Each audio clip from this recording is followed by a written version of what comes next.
اعوذ بالله من الشیطان الرجیم. بسم الله الرحمن الرحیم. زما مسلمانانو ورونو په استغفار باندې بارته خبره وکړم چې کله جناب نبی کریم صلی الله علیه و آله وسلم معراج په شپه باندې عرش مولا ته خد، نو څه شی نه پورته روانو، څه شی نه کته روانو اسمانه. نو جبرائیل علیه السلام نه پوښتنه وکړه چې دا پورته څه شی روان دی او دا کته څه شی روان دی.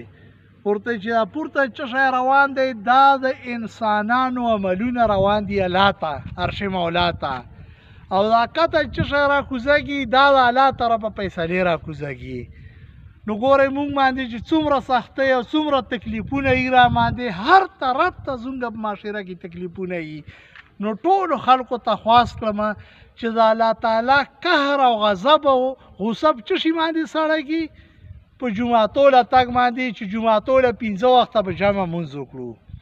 دویم په دې باندې الله قهر او غصه سړیږي چې استغفار یو توبې الله ته وباسو.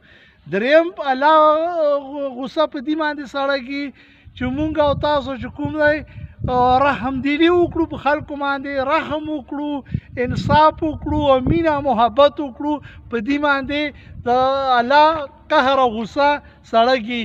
ټول امت مسلمه مسلمانانو ته زړه نه اپیل کړم چې 2 رکعاته صلات توبه مونځ وکړئ، الله تعالی ته توبې وباسئ. 2 رکعاته صلات حاجت مونځ وکړئ چې یا الله خپل حاجتونه د خپلو غیب و خزانو نه پوره کړي. او 15 وخته جمعاتو نه جمع له راځئ. یو عالم چې کوم دی جناب نبی کریم صلی الله علیه و آله وسلم یې په خوب باندې لیدلی دی چې ټولو خلکو ته معلومي ورته ویلي چې زما په امت کې چې کوم دی نبی علیه السلام ورته چې ګناهګانې زیاتې شوي او ټول امت ته مه وایه چې استغفار شروع کړئ چې د خدای پاک قهر او غصه سړه شي. استغفار وایه. والسلام.